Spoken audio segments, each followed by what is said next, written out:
Om Namo Bhagavate Vasudevaya.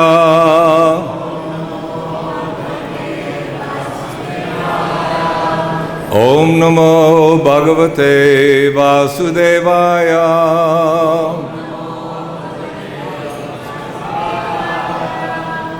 Om Namo Bhagavate Vasudevaya.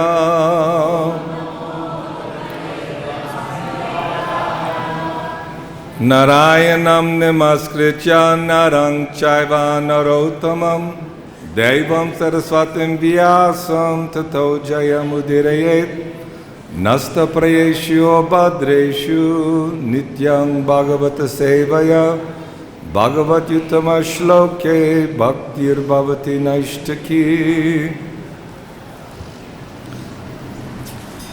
So reading Srimad Bhagavatam, Canto 10,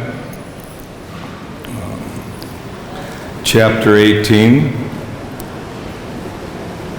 is text 15.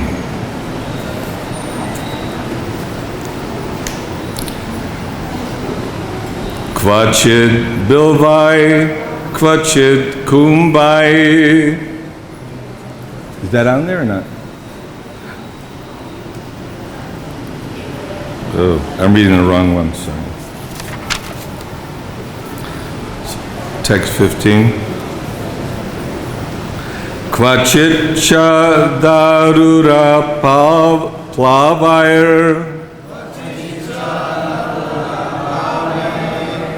vividhair upahāsakaiḥ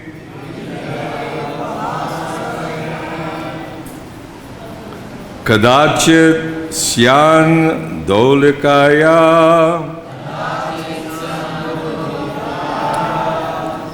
karhicin nṛpa-ceṣṭayā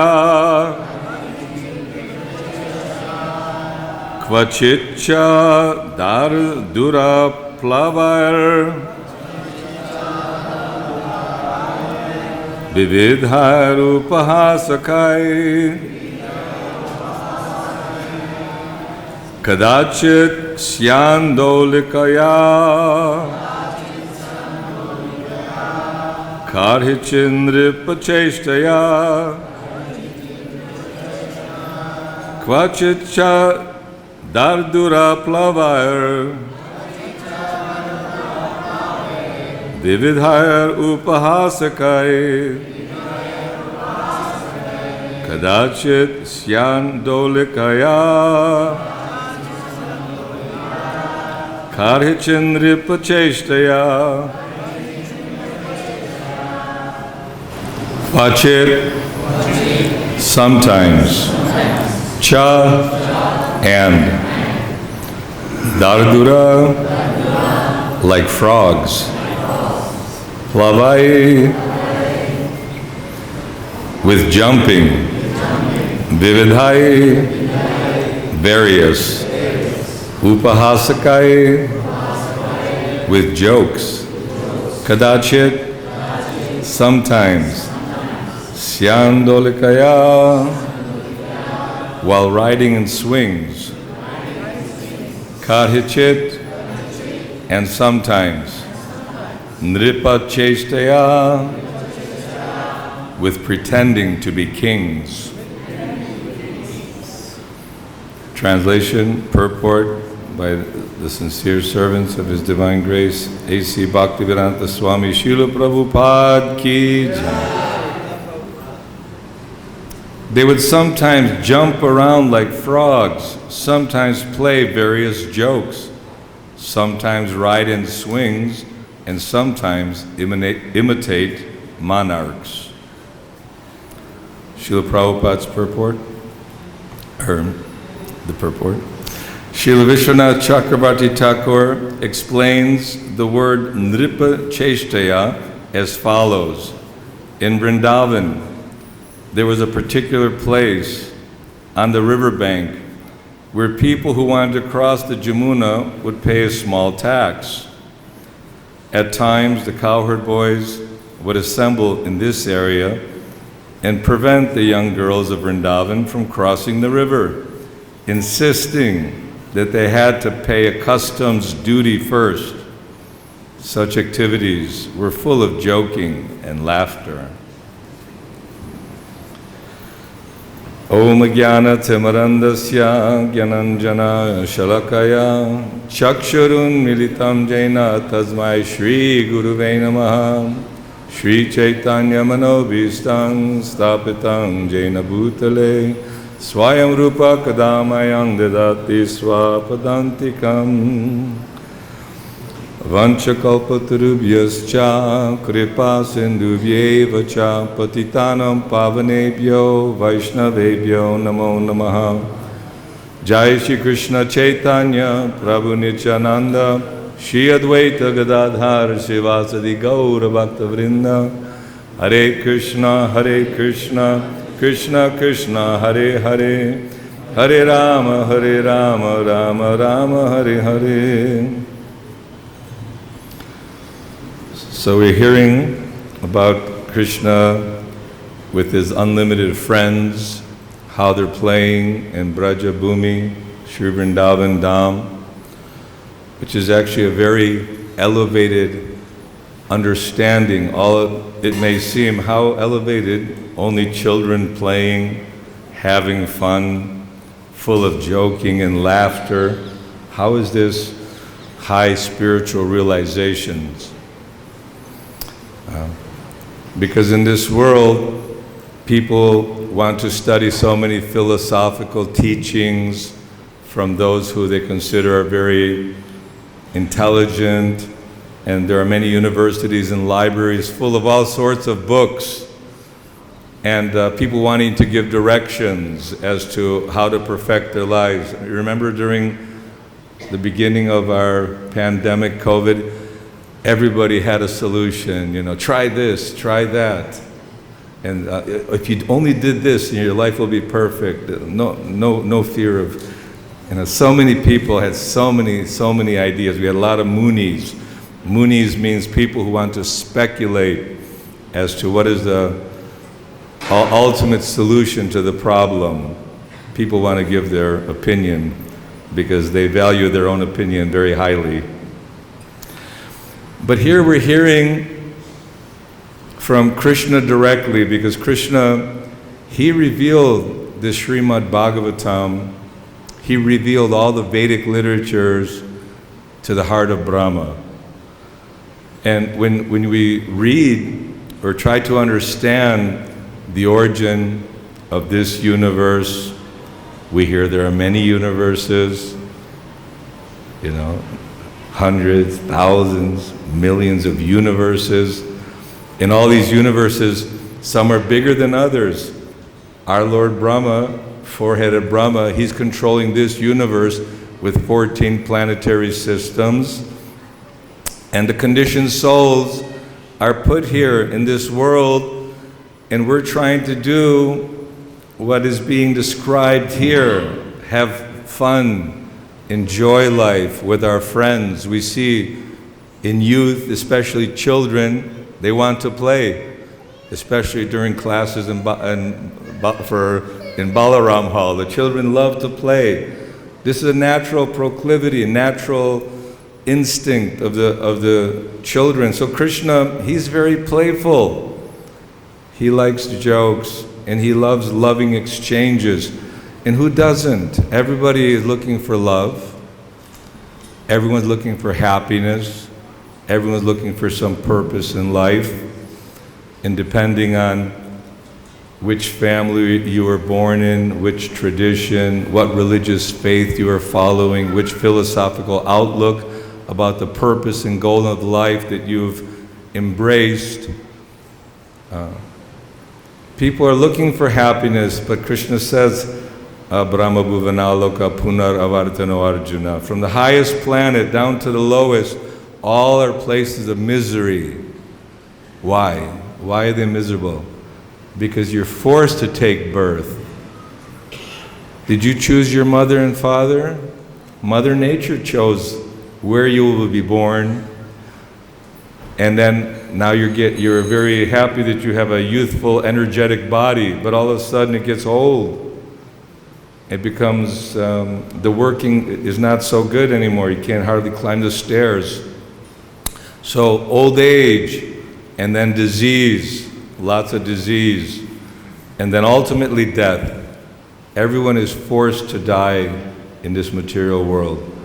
But unfortunately, because people are not convinced by reading all these philosophical declarations by those who are considered intelligent, because no one's been happy by studying Freud philosophy or Darwin philosophy or Nietzsche or this one or that one, Plato.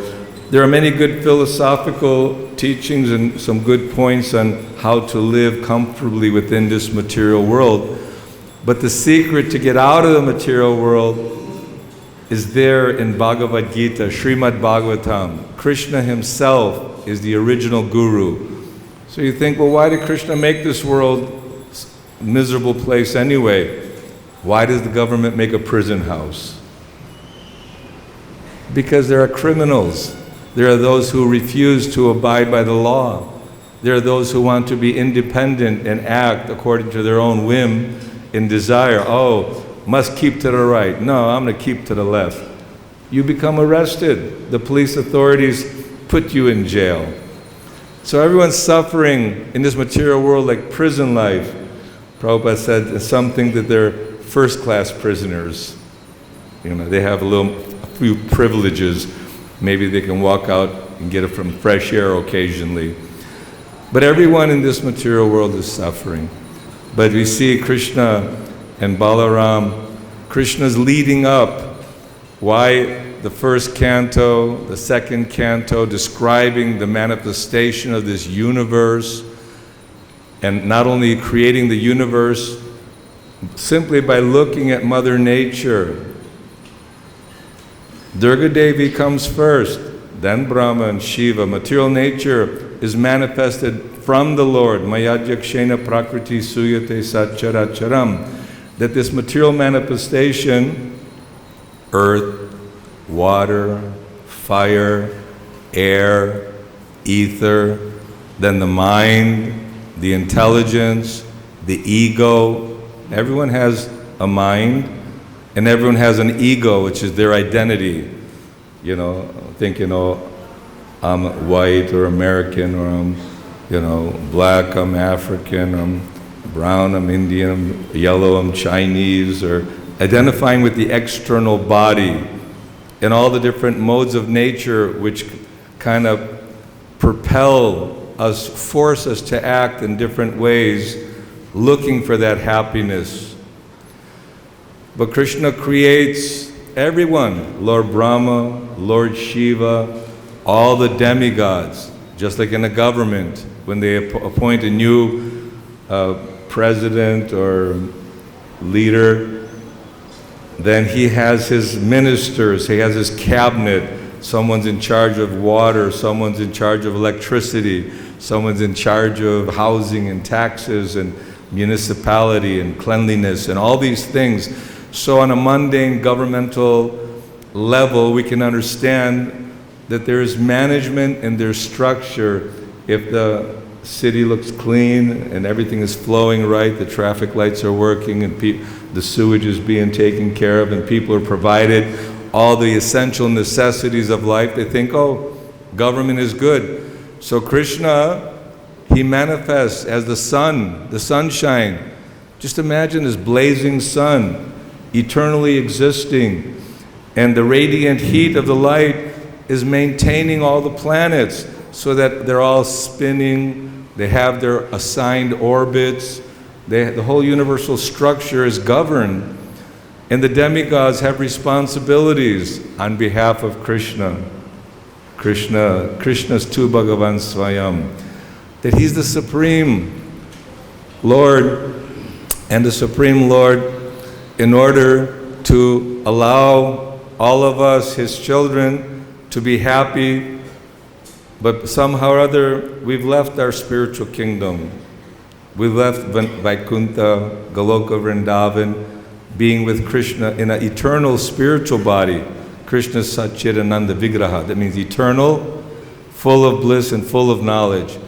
And he has all the best attributes, so many qualities. Krishna has 64 transcendental qualities. You can read about them in the teachings of Lord Chaitanya, Chaitanya Charitamrita.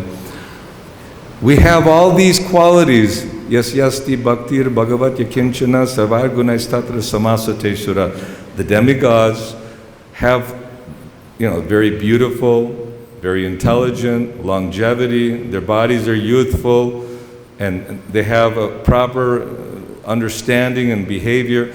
So we have all these qualities, but due to coming in contact with this material world, our true brilliant consciousness has been muddied, has been discolored.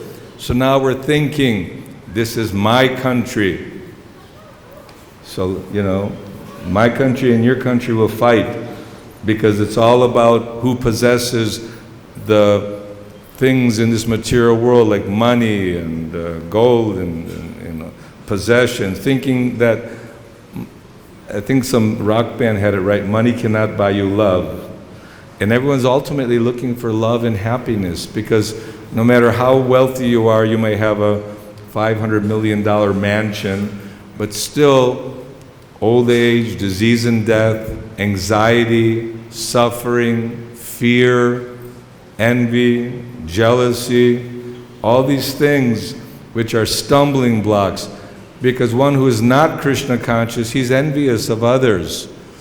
He actually puts others in anxiety. When, was it Kamsa was killed? They said, did you cause so much trouble for so many others? Or was that Hiranyakashipu?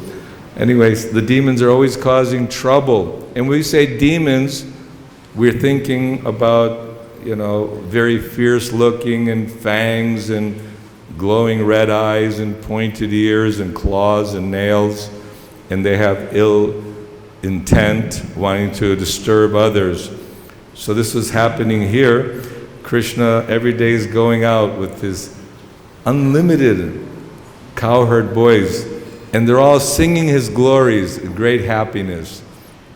So if you can picture, we're talking the other day about how Krishna might turn up the heat a little bit.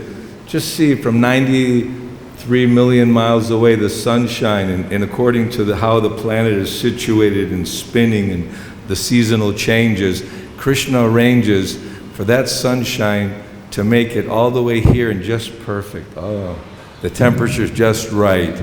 Sometimes it's a little too hot, a little too cold. This is so you don't become comfortable in this material world. You don't belong here. You belong in the spiritual world. But while we're in prison, they want to make sure that we're okay.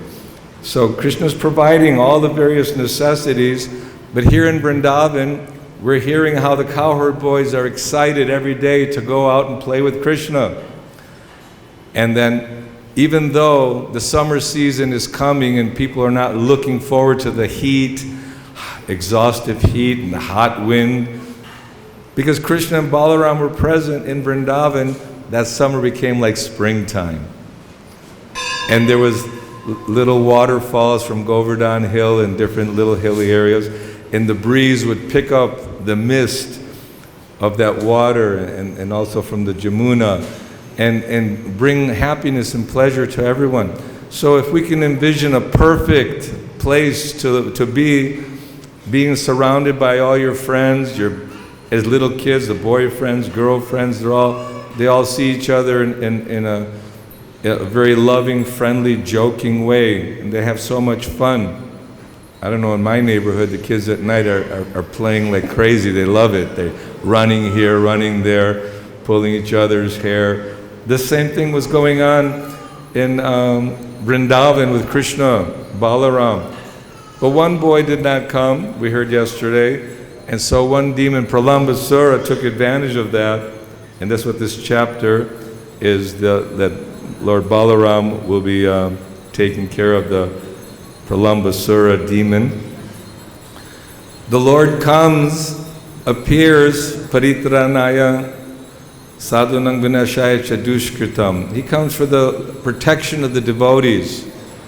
Okay, somehow or other we find ourselves in this material world. We've tried to accumulate wealth. We tried sense gratification. Sometimes you were king. You could be a demigod. You could be Lord Brahma. There's all kinds of opulence. Said that they were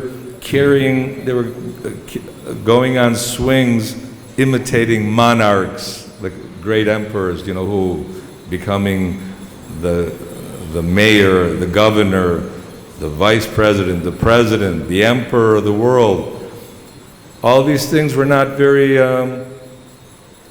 they're okay for those who have shallow vision, not understanding that we are eternal, thinking that this one life is everything. Even Bharat Maharaj, India is named Bharatvarsh, because Bharat Maharaj, although a great emperor, had a beautiful wife, family, had so much possession, opulence, the emperor of the world, the whole world. But to show the example, he renounced the whole worldly princely order and dedicated himself to devotional service, experiencing higher levels of happiness, because from trying to accumulate money, sense gratification, and then of course following religiosity, sense gratification, religiosity, and then ultimately thinking of liberation, that if I do my duties nicely, I have my responsibilities, my family, and when you're born, you have so many obligations. You're obligated to the demigods, you're obligated to your mother and father, you're obligated to the saints. So many obligations are there, to the sun god, to the moon god, and how will I repay all these debts? We should not die as debtors. So people in general are thinking that if I do my duties nicely, and I follow my religious scriptures, then I will fulfill my purpose in this life. But they don't see that above and beyond the idea of liberation, at liberation, then the real activity begins. And that activity is Shravanam, Kirtanam, Vishnu, Smaranam, Padasevanam, Archanam, Vandanam, Dasyam, Sakyam, Atmanavedanam. Shravanam, hearing, is the most important and first aspect of advancing in devotional life. It goes on in the spiritual world. They're hearing Krishna's glories. They're singing Krishna's glories in Vrindavan Dham. What are the boys doing from the very beginning? They're all together, looking at Krishna's face, at the beauty of his face, at his sidelong glances. And if Krishna's smiling, it brings great ecstasy and great jubilation. So Shravanam, Kirtanam, Vishnu, Smaranam. This hearing, glorifying the Lord, and remembering the Lord. As we say, always remember Krishna, never forget Krishna. And we may think, well, that's okay, but there's other things to do. There's so many other responsibilities. Yes, it may seem like that, but human life is actually meant for one purpose. Because of all the living entities, whether aquatics, plants, animals, human life is very rarely achieved. Although we may see, in Vrindavan we don't believe that because there's so many living entities, so many human beings that come here. But human life is specifically meant for reawakening our God consciousness. And to be fortunate enough to come in contact with a pure devotee. All of you have come in contact with a pure devotee in the form of Śrīla Prabhupada. Śrīla Prabhupada ki. Yeah. So Chaitanya Mahaprabhu, he would perform, he is Krishna himself, he would perform activities by himself, but also he would empower his devotees like Rupa Goswami, Sanatana Goswami, and it's described, he comes as Advaita Acharya, as Lord Nityananda. So the Lord, he doesn't come alone, and you think, well, God is great, he can do everything himself.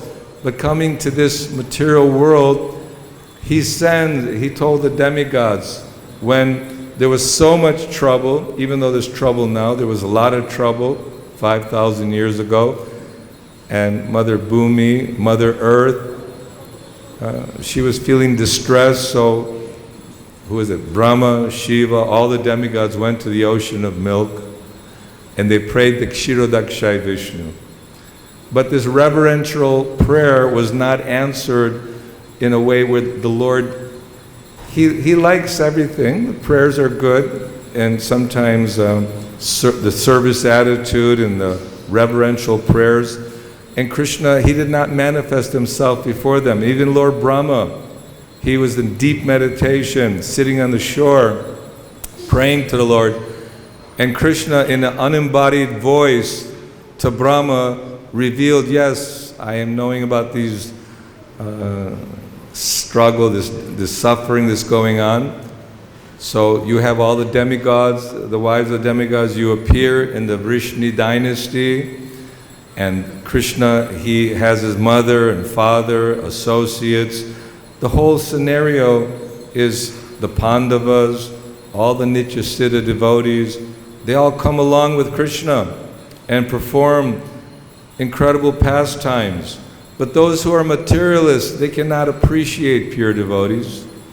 They cannot understand Krishna's activities. They cannot understand the behavior of the pure devotee.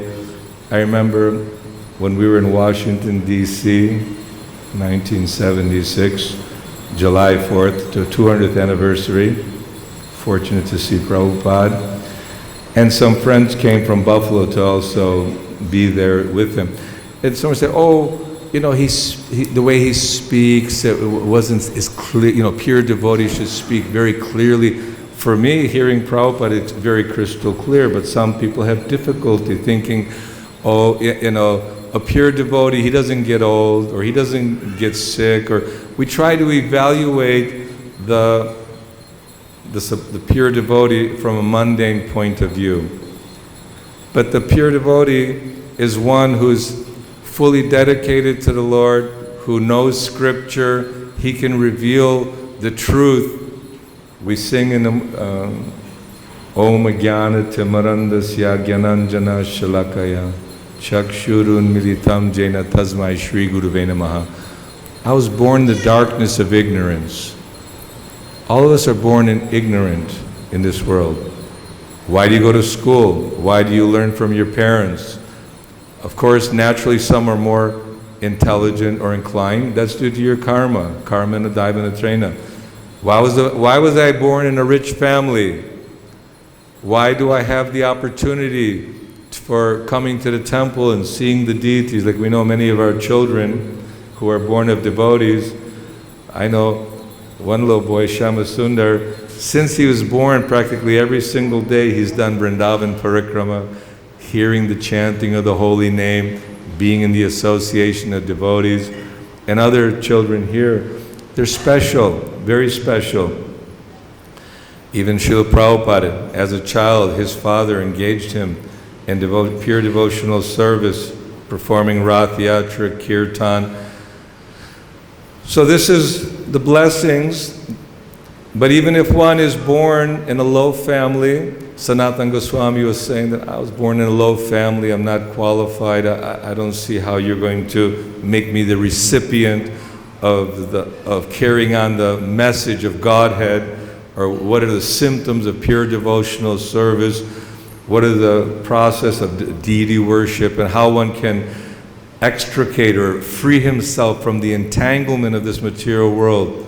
So the Lord empowers His devotees. Srila Prabhupada was 100% empowered. Shruti Kirti Prabhu traveled all over the world seeing the magic, the transcendental potency. For those who are fortunate, Brahmanda Brahmite Konya Bhagyavan Jeev, Guru Krishna Prasade Pai Bhakti Lata Bij, one who's Bhagyavan, who's very fortunate, he gets the blessings of Krishna, because Krishna is in our heart. Sarvasya Chahang Hridistana Vishto Matat Smritir Jnanam Apohanancha. Krishna's giving us knowledge, giving us remembrance and forgetfulness. When you wake up in the morning, how do you remember who you are? Or what are you supposed to do? Oh, it's just natural. Everyone, no, this is Krishna. It's not because you have this brain or this blood and veins and nerves and all these things, and we take so much for granted that everything is functioning without even our knowledge. We don't know how our nails are growing, how our hair, if you have hair, if it's growing or not growing. You know, so much is going on by Krishna's arrangements, but also He's given you knowledge. He's given you remembrance. And if you want to forget Krishna, He makes you a great philosopher. Oh, there is no God, or who knows anyway if there's rebirth. So enjoy life. You know, beg, borrow, or steal, but get ghee. Chavakya Muni said that there's no life after death. So you work hard, you make money, and enjoy life to your fullest. But what kind of enjoyment do we see? We see our parents, grandparents, the history of all there is war, struggle, envy, jealousy, lust, greed. These are all the contaminated qualities. If they're purified, it's like turning bell metal into gold, or some kind of raw iron into emerald, diamond. So our spirit soul is shining. You ever see sometimes the animal dog and their eyes are like lit up like there's a battery inside or something. There's some light coming from their eyes. What is that? That's the consciousness. That's the brilliance of the spirit soul. That one spirit soul, that spark of a spirit soul is more potent than anything material. And when the spirit soul leaves the body, you see that radiance is gone. It's just dull matter. Before, we're all attracted. Oh, such a beautiful woman, but she's dead on the floor. Oh, nobody's interested. So we understand, oh, my father has gone away. Well, he's lying there. Why he's gone away? No, he's gone. So it's not the body. It's not the body. The body is just simply a shirt and coat. It's a temporary covering. But the bodies of Krishna and His associates, those are Satchidananda Vigraha. And it's not that Krishna has, varicose veins or has all the different ailments which come along with this material body. So this is the beauty of Krishna consciousness. Srila Prabhupada made this international society of Krishna consciousness because one could have the best philosophy and you can read so many books, but without the association of devotees and following the strict order of the Guru, it's very difficult to make rapid progress in spiritual life. And Prabhupada, in the very beginning, he was lenient, understanding the nature. We come from unrestricted or unregulated backgrounds. Everyone was intoxicated, free love and free sex, and meat eating. Real man is a meat eater. The propaganda of the demons, and maintaining slaughterhouses and no intoxication, and then gambling house. Everybody wants to go gamble because you think, well, there's beautiful women, I'll make money or I'll lose a lot of money. So this illicit sex, intoxication, meat eating, gambling. So when introduced, most people feel impossible. How we can give up? That's our life. Our life is based on intoxication for relaxing the mind, and the sex life is the highest pleasure. It's a little, reflection. I have to work my whole life in order to, satisfy my urges, my mind's urges, my belly's urges. So spiritual life means tapasya. That means we have to learn to control the mind. We have to learn to control the senses. But it's impossible. Arjuna says, how I can control my restless mind? Like trying to control the raging wind. It's not possible. So we have a severe case. We're all going to die. And old age and death is coming for everyone. Krishna, in the form of time, he destroys everybody and everything. He creates the world. We stay here for billions and trillions of lifetimes, up and down, this universe, that universe, high on a horse, being carried on a palanquin, or being the carrier of the palanquin, or being an animal eating stool in the street. We've experienced many, many varieties. But Krishna, in the human form of life, is telling Lord Brahma, you perform tapasya. And what did the Goswamis do? They performed tapasya. The Goswamis, 6 Goswamis of Vrindavan. 500 years ago, no one knew what is Vrindavan. There was no temples, there was no just grass and forest and a few ponds. Chaitanya Mahaprabhu told Sanatana Goswami, you revitalize Vrindavan, you build temples, you give instructions on what is devotional service, what is the purpose of life. So the doctor is Krishna himself, the Guru Parampara, Evang Parampara Praptam Imang Rajarshayo Vidhu. This is giving the credibility that this is not some new concoction. You see in our new museum, if you look at it, we have Gopeshwar Mahadev, then we have Radha Krishna from the spiritual world imparting to Lord Brahma the Vedic knowledge, and Lord Brahma with his 4 heads is singing the 4 Vedas and then giving to Narada Muni, to Vyasadev, to Madhvacharya, and Chaitanya Mahaprabhu, the Goswamis, of course many, many in between. But this Vedic literature is being handed down, Guru Parampara. Srila Prabhupada took initiation from Srila Bhaktisiddhanta Saraswati Thakur, and Bhaktivinoda Thakur prayed to the Lord to send a powerful Shaktya Vaishavatar, empowered person to help spread this Krishna Bhakti. So he was sent Srila Bhaktisiddhanta, and the proof is by his own tapasya, his own erudite scholarship, and his ability to establish Krishna consciousness in the proper understanding, because people have a tendency of twisting the truth to facilitate their own ideas. But this transparent Srimad Bhagavatam Bhagavad-Gita, which is handed down to all of us by Srila Prabhupada, is the words of Krishna. And Krishna is the best philosopher. And he's giving us this formula. But Srila Prabhupada in the beginning, I said, was lenient. But then he expected that we follow the rules and regulations.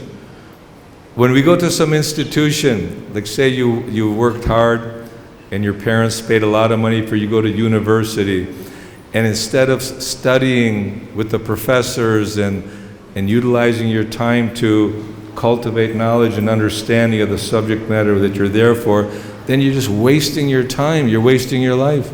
So if we're here in the ashram, in spiritual life, if we're not utilizing this opportunity, they say golden opportunity, this is a golden opportunity to be in the shelter of Srila Prabhupada's home, the Krishna consciousness. And anywhere Krishna consciousness can be, where the devotees are hearing about Krishna, chanting about Krishna. From early in the morning, devotees are dancing for the Mangal Arati.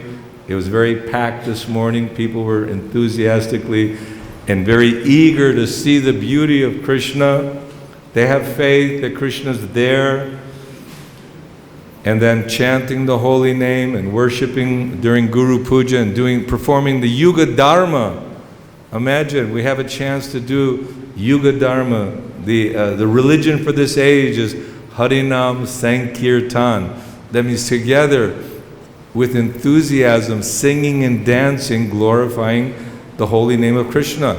Hare Krishna, Hare Krishna, Krishna Krishna, Hare Hare, Hare Rama, Rama Rama, Hare Hare.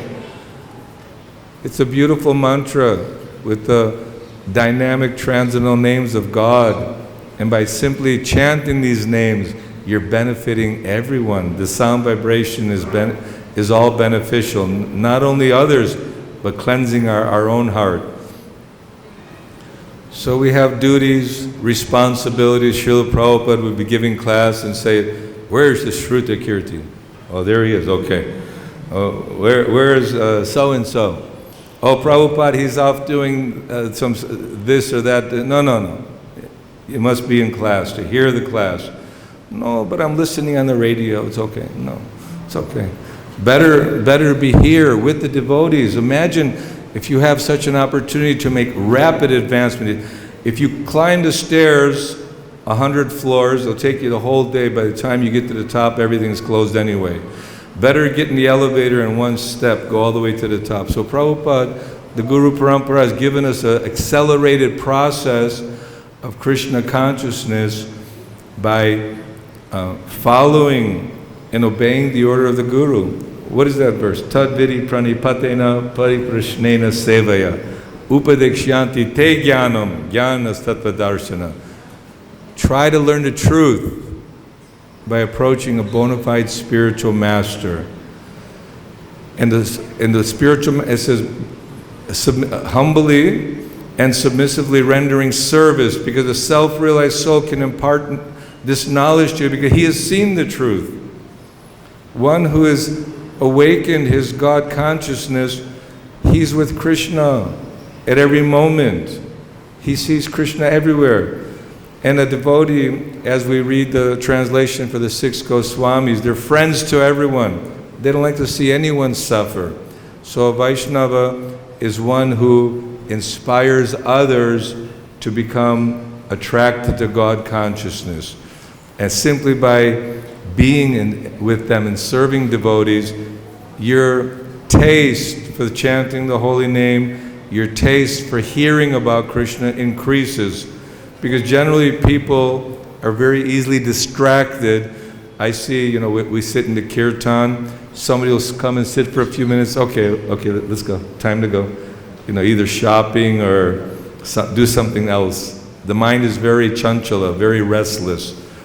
But the real Yuga Dharma is by chanting the Lord's holy name in front of, and that's what Chaitanya Mahaprabhu, Lord Nityananda, Advaita Acharya, all the great acharyas, they came to call us back home.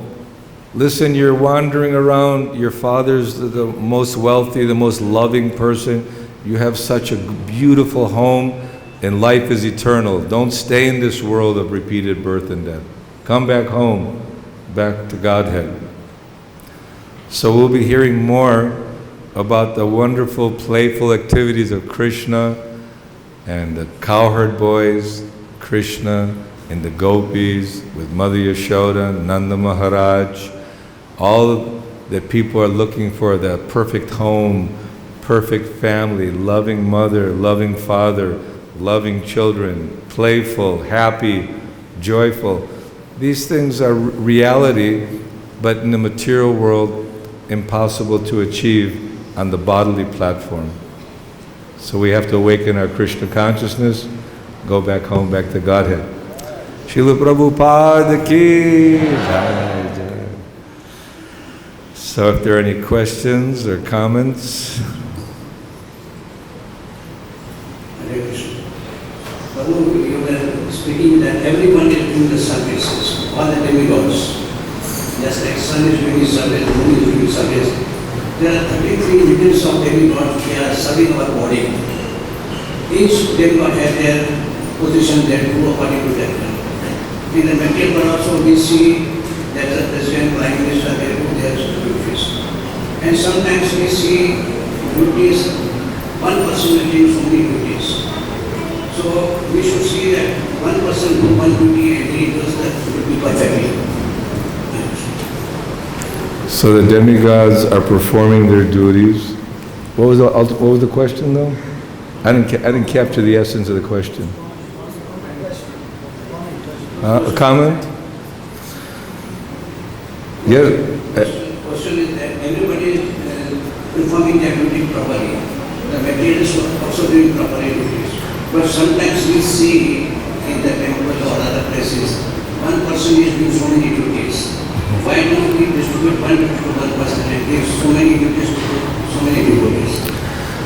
Yeah, if we have many duties to perform, naturally, if you choose to get married, your duty is to take care of your wife, your duty is to provide a house, your duty is to provide for the children, the school, their education, all the different necessities and their medical treatment, and these are natural duties.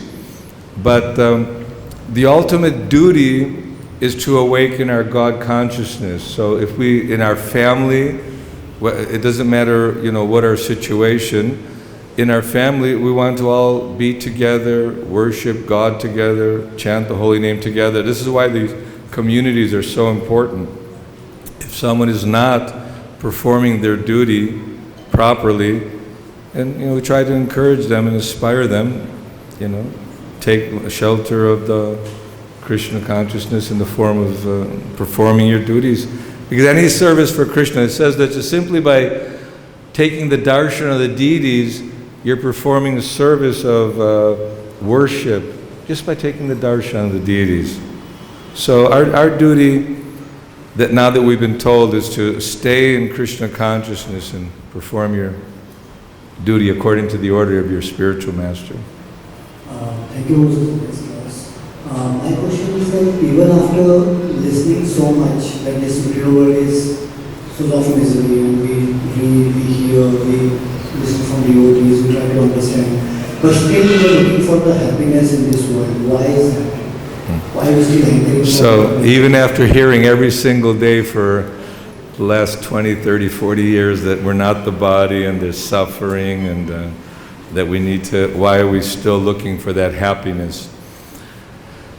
We're very much conditioned in this material world, and it's not easy to get free of because it's like once you're in the prison house, you become accustomed to prison life, and somebody says, well, there's, if you behave properly, when you can get out of this prison and live a free life. You can tell that to all the prisoners, but still they're going to act like prisoners because they're conditioned to do so. So somehow or other, Krishna could just come to this world and say, okay, everybody, look at, I'm God, you're all in Maya, so just surrender to me. But Krishna's saying, Sarva dharma parityajya mamekam sharanam vraja. Give up everything. Give up all your so-called duties and all your ideas of happiness in life and this and that. Just surrender to me. But what that surrender is, it takes tapasya, it takes austerity, it takes control of the mind. That yes, I'm going to go to rest early so I can get up early, so I can see the deities, and I can have the energy to perform my reading and chanting and all the different duties which will awaken my eternal life. So this is tapasya, and human life is meant for that, isn't it? What does Rishabhadev tell his children? Was it verse 5.1? Tapo divyang putraka-jena 5.1 Bhagavatam. Rishabhadev telling all his sons that human life is meant for tapasya and austerity, not to be wasted simply for mindless sense gratification. Although you may get a flickering happiness, like a child doesn't want to go to school, I just want to play, but the parent knows better, sends him to school, and then after the child matures, he appreciates, oh, I'm glad my parents gave me good guidance, I'm glad I went to school, now I can function, not being simply a homeless person on the street. So if we perform our little bit of a tapasya, a little austerity, by everyday chanting, Hare Krishna, Krishna Krishna, Hare Hare, Hare Rama, Rama Rama, Hare Hare. Follow the principles, the do's and don'ts. Then we'll gain spiritual strength, and then with spiritual strength, we can continue in our progressive march towards back home. Any final question? Come. Yes, Prabhu.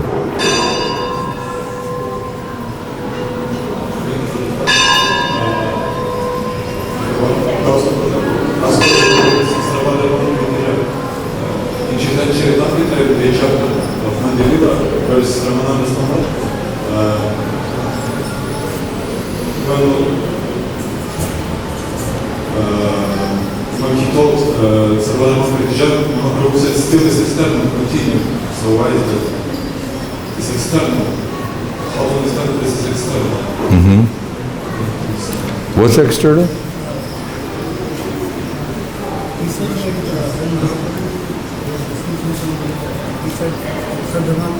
Oh, I see.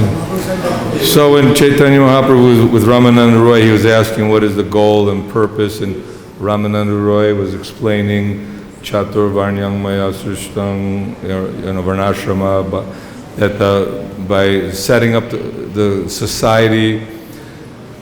Yes, these are all preliminary necessities by everyone doing their duties as a Brahmana, Kshatriya, Vaishya, Shudra, or a Brahmachari, Grihastha, Vanaprastha, and Sannyas.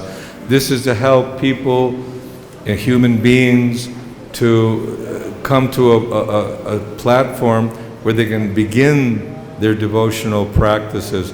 So Chaitanya Mahaprabhu wanted to show the different levels. There's the level of doing your duties and performing your activities in Varnashram, but then again, what's more than that? What kind of surrender is more than that? And that's elaborated by Ramananda Roy. He's giving higher and higher, deeper understandings of how one can appreciate what is true, spotless love of God. But we should not really worry about all the details, because we're given a very beautiful formula. Harinama, Harinama, Harinama eva kevalam kalu nasteva, nasteva, nasteva gatiranyata. That in this age of Kali, we have no good qualifications. Our only solution is to chant the Lord's holy name, because by chanting, you're naturally hearing Krishna's name. And this is the essence of all religious duties, of all the different preliminaries which are required in human society. But the conclusion, the ultimate, is to chant the holy name. Chant and be happy. I'm sure there's more answers. Srila Prabhupada ki jai.